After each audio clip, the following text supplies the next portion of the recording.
अस्सलाम वालेकुम and welcome back to my channel mathematics with Saman Sajid. तो आज मैं आप लोगों के साथ शेयर करने जा रही हूँ अपना FGEIEST का एक्सपीरियंस, रिटन टेस्ट का एक्सपीरियंस, जो कि आज था 12 अक्टूबर 2025। अच्छा, तो रिटन टेस्ट के लिए आज का मेरा जो भी एक्सपीरियंस था वो मैं सब आपके साथ शेयर करूँगी।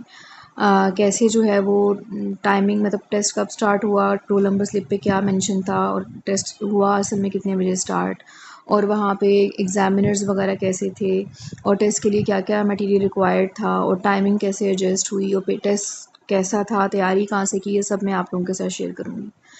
तो चलिए स्टार्ट करते हैं। सबसे पहले तो जो चीज़ें आप लोगों ने साथ लेके जानी है वो दो ही चीज़ें वो रोल नंबर स्लिप पे मेंशन होती हैं जब आप डाउनलोड करते हैं। तो रोल नंबर स्लिप पे लिखा होता है रोल नंबर स्लिप की एक फ़ोटोकॉपी और साथ में अपना ओरिजिनल CNIC, बस ये दो चीज़ें आपको चाहिए, ठीक है। अच्छा, मैं जब पहुंची अपने सेंटर, टेस्टिंग सेंटर, तो हमारे टेस्ट की जो डेट मेरी रोल नंबर पे लिखी, स्लिप पे लिखी हुई थी, वो थी 9 AM, बट हमारा जो टेस्ट स्टार्ट हुआ था वो 9:30 AM पे हुआ था, 9:30 बजे। आधे घंटे का डिफरेंस आया था। और उसके बाद जब टेस्ट हॉल में, मतलब आप लोग जाते हैं, मतलब इस सेंटर में जाते हैं, तो पहले आपकी चेकिंग होती है। उसके बाद मोबाइल कलेक्शन या जो भी है वो आप लोगों से कलेक्ट किया जाता है। फिर आप लोगों को अपने रोल नंबर चेक करने होते हैं, कि जैसे हमारे क्या कहते हैं उसको, बोर्ड एग्ज़ाम्स में होता है कि हमें चेक करना होता है हॉल में है हमारा रोल नंबर, रूम में है, लैब में है, कहाँ है, फिर उसके अकॉर्डिंग रो कौन सी है। सेम वैसा प्रोसीजर था। मेरा हॉल में आया था और हॉल में रो 1 में आया था, ठीक है। वो सारा सिटिंग अरेंजमेंट आप लोगों को वैसे ही समझ आ जाएगी। तो उसके बाद जब हमारा टेस्ट स्टार्ट हुआ तो हमें एक बबल शीट दी गई जिसमें बबल्स को फिल करना था। ऑप्शंस दिए हुए थे ABCD, टोटल 50 बबल्स थी, 50 क्वेश्चंस थे, और उनकी आगे ABCD 4 बबल्स बने हुए थे। फिर हमें उसके बाद पहले बबल शीट दी गई, उसके बाद हमें अटेंडेंस शीट दी गई, उस पर हमें साइन करने थे, और उसके बाद जो है हमें क्वेश्चन पेपर दिया गया। और दूसरी बात, ये एग्जामिनर्स कैसे थे, बिल्कुल भी स्ट्रिक्टनेस नहीं थी, बट ये था कि अगर चीटिंग कर सकते तो कहाँ से करते, क्योंकि तकरीबन जो चीज़ें होती हैं वो आउट ऑफ सिलेबस होती हैं, किसी को कुछ भी नहीं पता होता। अब जिनको पता होगा, हमें क्या पता वो ठीक कर रहे हैं गलत कर रहे हैं, तो रिस्क लेने की बात नहीं होता। तो इसलिए क्या है कि अपनी प्रिपरेशंस जो हैं वो ज़्यादा अच्छे से करके जाएं। अच्छा, तो उसके बाद अब मेन चीज़ जो मैंने नोट की, वो उस रोल नंबर स्लिप पे मेंशन नहीं था, सिर्फ ये लिखा हुआ था कि bring your on writing material and clipboard. आपने अपना राइटिंग मटेरियल और क्लिपबोर्ड साथ लेके आना। क्लिपबोर्ड तक तो बात ठीक है, लेकिन राइटिंग मटेरियल जो है उसका ये इशू आया था कि हमारी जो बबल शीट थी उस पर लिखा हुआ था ब्लैक मार्कर से फिल करनी है bubble, but roll number slip पे ऐसा कुछ मेंशन नहीं था। तो जो बच्चे ले गए थे ब्लैक मार्कर, मैं भी लेके गई थी, तो हमारा तो इजीली हो गया, लेकिन जो नहीं लेके गए थे फिर उनको वेट करना पड़ा थोड़ा थोड़ा, कि जैसे जिसका ब्लैक मार्कर, जैसे मेरा हो गया था पेपर पहले, तो मैंने अपना ब्लैक मार्कर दे दिया था सर को, जिनको चाहिए था उनको उन तक पहुंचा दिया गया था। तो ये चीज़ आप लोगों के साथ मेन शेयर करने वाली थी कि जो स्टेशनरी में आपको एक ब्लैक मार्कर और एक लेड पेंसिल लेके जानी है, ठीक है। उसके अलावा आपको कुछ भी नहीं लेके जाना, ना कैलकुलेटर, क्योंकि मैथ्स इतना टफ नहीं आया था, वो जनरल क्वेश्चंस आए हुए थे, वो भी मैं आप लोगों के साथ शेयर करती हूँ। तो अब ये वाली एक मेन चीज़ मैंने आपको बता दी। दूसरा, पेपर की जो टाइमिंग थी वो 1 घंटे की थी, लेकिन MCQs बेस्ड था, और अगर प्रिपरेशन अच्छी हो तो वो तकरीबन 15 to 30 मिनट्स में भी हो जाता है पेपर। लेकिन इसके लिए यही है कि MCQs होते हैं, बस थोड़ा ध्यान से, अगर ध्यान से भी आप लोग पढ़ेंगे ना, मैंने भी बहुत टाइम लिया, ध्यान से पढ़ा, लेकिन फिर भी मेरे मैक्सिमम जो है वो 30 मिनट्स लगे, इससे ऊपर मेरा टाइम नहीं गया। तो टाइम का बिल्कुल भी आपने स्ट्रेस नहीं लेना है। मेन चीज़ जो है वो सिर्फ आपने प्रिपरेशन पे ध्यान देना है। अब प्रिपरेशन के लिए ज़ाहिर सी बात है कि उन्होंने जस्ट ये बताया कि इंग्लिश, मैथ, साइंस और पेडागोगी और पाक स्टडीज़, ये EST का सिलेबस है। तो उन्होंने बुक्स रेफ़र नहीं की, लेकिन मैंने जिस बुक से प्रिपरेशन की थी, मेरे तकरीबन MCQs उसमें से आए हुए थे। और मैं हूँ मैथ की टीचर ऑलरेडी, तो मैथ का तो पोर्शन को मैंने टच भी नहीं किया था, मतलब प्रिपरेशन के लिए वो मेरा फिर भी बहुत अच्छा हो गया। मैथ वाले में क्या हुआ मेरे साथ कि जितने भी क्वेश्चंस थे, all to A to Z, यानी कि 10 क्वेश्चन होते हैं मैथ के, वो मेरे सारे के सारे ठीक थे। वो मुझे पेपर करते ही पता चल गया था कि मेरे सारे परफेक्ट करेक्ट हैं।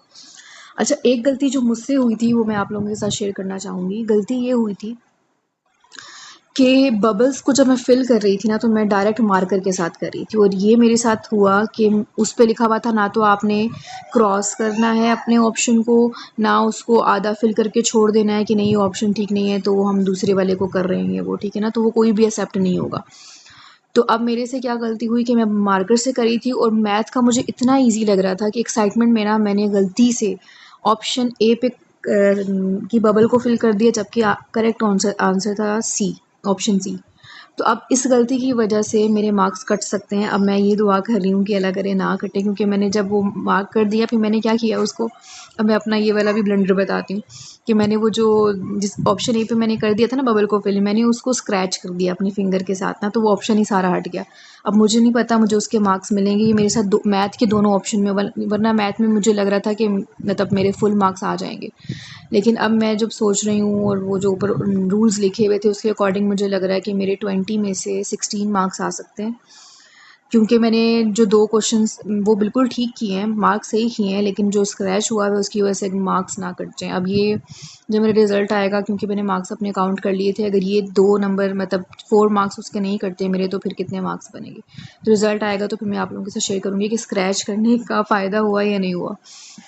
अच्छा, तो इसके लिए आपने क्या करना है, आप इस ये जब मेरे से गलती होगी ना, फिर मैंने अपना दिमाग चलाया जो कि मेरा पहले नहीं चला था। सबसे पहले आपने क्या करना है, बबल्स को लेड पेंसिल से फिल करते जाना है, ठीक है।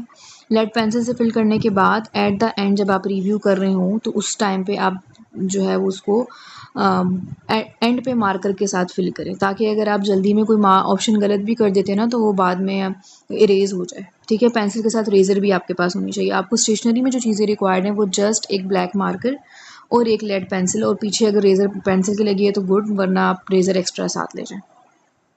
30 मिनट्स मेरा पेपर हो गया, और फिर जो है उन्होंने हमसे पेपर ले लिया और एग्ज़ाम सेंटर से बाहर। ये था मेरा आज का एक्सपीरियंस। अब मैं आप लोगों के साथ शेयर करती हूँ कि मैंने प्रिपरेशन कहाँ से की, और मुझे उस बुक का इतना फ़ायदा हुआ कि इंग्लिश मेरी तकरीबन वहीं से आई हुई थी, ठीक है। और मैथ का मुझे नहीं पता क्योंकि उसकी मैंने प्रिपरेशन उससे की नहीं थी, और पाक स्टडी के क्वेश्चंस भी उसमें से आए हुए थे और जनरल साइंस के क्वेश्चन भी आए हुए थे। तो मैं उस पीडीएफ का आपको लिंक भी शेयर कर सकती हूँ, डिस्क्रिप्शन में डाल दूँगी, और उसके अलावा जो है मैं आपको यहाँ पे उसका पूरा जो टाइटल पेज है वो भी दिखा देती हूँ, ताकि अगर लिंक ओपन नहीं होता तो आप कहीं और से डाउनलोड कर पाएँ तो कर लें। लेकिन ये गूगल पे अवेलेबल नहीं है, मैंने खुद से ये डाउनलोड करके इसके तो मैंने प्रिंट आउट्स भी निकलवा के रखे हुए थे। क्वेश्चन जो हैं वो बहुत इजी आते हैं, मतलब मैंने जो चीज़ें ज़्यादा याद की थी ना, मैंने ये याद किया था, मैंने पार्क स्टूडियो पेडागॉगी पे ज़्यादा ध्यान दिया था, और वही पेपर मेरा अच्छा नहीं हुआ, मतलब वही पोर्शन मेरा अच्छा नहीं हुआ, क्योंकि मैं फ़ॉलो करी थी यूट्यूब की वीडियोस को और उन सबको, जबकि मेरा जो पेपर आया था उसमें ज़्यादा चीज़ें जो हैं, मतलब मैंने पार्क स्टडी का जो याद किया था, मैंने याद किया कि पाकिस्तान के जो हैं नेबर कंट्रीज़ के साथ उनका रिलेशन, उनकी टोटल लेंथ बॉर्डर की, पाकिस्तान का जो कैपिटल्स मतलब प्रोविंसेस हैं उनकी टोटल जो रकबा वगैरह है वो सब मैंने याद किया था। इसके अलावा मैंने नेहरू रिपोर्ट और कायद-ए-आज़म क्रिप्स मिशन ये सारी चीज़ें मैंने की थी याद, लेकिन इनमें से कुछ ख़ास नहीं आया था। ज़्यादा चीज़ें ये आई थी लॉजिकल चीज़ें, जैसे कि मेरे क्वेश्चन में पेपर में आया हुआ था क्वेश्चन कि पाकिस्तान का सेकंड जो तमगा एज़ाज़ होता है वो होता है हिलाल अहमर या इस तरह कुछ था, हिलाल निशान हैदर, हिलाल हैदर, लेकिन मैं निशान हैदर लगा के आ गई, वो मेरा गलत हो गया। इसके अलावा पाकिस्तान की जो फ़र्स्ट कमर्शियल पायलट थी वो कौन थी, तो मुझे मेरे माइंड में मरियम मुख्तार चल रही थी, लेकिन वो नहीं थी, वो एक और है, आप लोग सर्च कर सकते हैं, मेरे माइंड में नाम नहीं आ रहा। कोयटा का पुराना नाम क्या है, ये क्वेश्चन रिपीट हो रहा है, मतलब आपको हर सिटी का के उनका पुराना नाम याद होना चाहिए। कोयटा का पुराना नाम मुझे लग रहा था कि शायद है ही नहीं ना, तो वहाँ पे एक ऑप्शन था कोयटा, मैंने कोयटा को ही कर दिया, वो भी मेरा गलत हो गया। तो मेरे कुछ ऑप्शंस काफ़ी ऑप्शंस गलत हुए हैं, बट मुझे उम्मीद है कि इंशाल्लाह 60 टू 70 प्लस आ जाएंगे, क्योंकि मेरा मैथ, इंग्लिश और साइंस का पोर्शन बहुत अच्छा हुआ है। साइंस में बहुत इजी क्वेश्चंस थे, आप लोग मैं हार्ट के बारे में इतना याद कर रही थी, लिवर, हार्ट, हर चीज़ के बारे में अलग अलग, बट मेरे पास जो आया वो ये आया कि ब्लड में जो रेड कलर होता है वो किसकी वजह से होता है, वो हेमोग्लोबिन की वजह से होता है, ये मेरा परफेक्ट था। इसके अलावा ये आया कि लार्जेस्ट प्लैनेट के बारे में हमेशा एक क्वेश्चन आता है, प्लैनेट का इतना लंबा प्रोसीजर है भी नहीं, मतलब थ्योरी है ही नहीं, तो वो तो बहुत ईजी है। मेरे में तो बहुत ही ईजी आया था, वो भी लास्ट पे आया था, लास्ट पे जाके मैं थोड़ी रिलैक्स हो गई थी। जुपिटर जो है वो लार्जेस्ट प्लैनेट है, तो ये आया हुआ था मेरा साइंस में।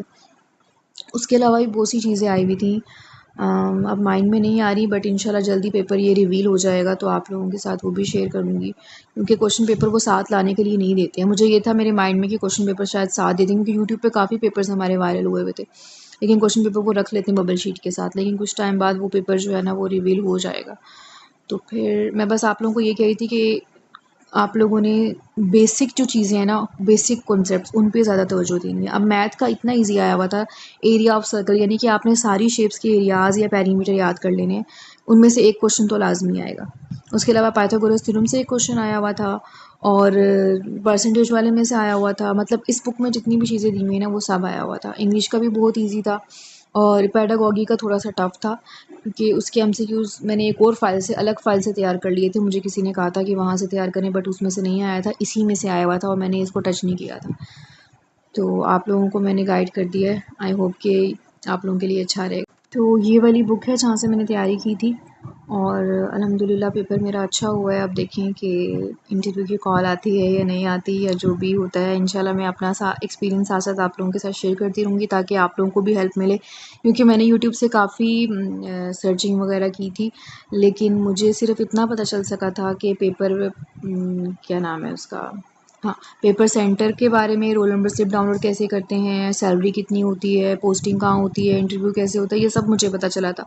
बट पेपर के सेंटर के अंदर जाने के बाद क्या होता है, ये बात मुझसे किसी ने शेयर नहीं की थी, तो मैंने आप लोगों के साथ शेयर कर दी। आई होप कि आप लोगों के लिए बहुत फ़ायदेमंद रही होगी कि आप लोगों ने स्टेशनरी मटेरियल क्या लेके जाना है, आप लोगों का टेस्ट किस टाइप का होगा, बबल शीट्स मिलेंगी, और बबल शीट को फिल करने का प्रॉपर मेथड मैंने आपको बता दिया है। तो बेस्ट ऑफ लक। अब इंशाल्लाह नेक्स्ट टाइम जो भी अप्लाई करेगा, मुझे उम्मीद है कि मेरी इस वीडियो से आप लोगों को बहुत फ़ायदा होगा। तो मैं ये जो पीडीएफ है इसका लिंक भी शेयर कर देती हूँ डिस्क्रिप्शन में, और आप सब दुआ कीजिएगा कि मेरा इंटरव्यू कॉल आ जाए मुझे, ताकि मैं आगे जो है वो इंटरव्यू की प्रिपरेशन स्टार्ट करूँ, और फिर मैं वो भी आपके साथ शेयर करूँगी कि मैंने इंटरव्यू की प्रिपरेशन कैसे की है और ये सब। तो बस अल्लाह पाक मुझे वहाँ तक पहुँचा दें, आप लोगों की दुआओं की ज़रूरत है। तो सब अपना ख्याल रखिएगा। अल्लाह हाफिज़। और मेरे चैनल को सब्सक्राइब, लाइक और शेयर करना मत भूलिएगा।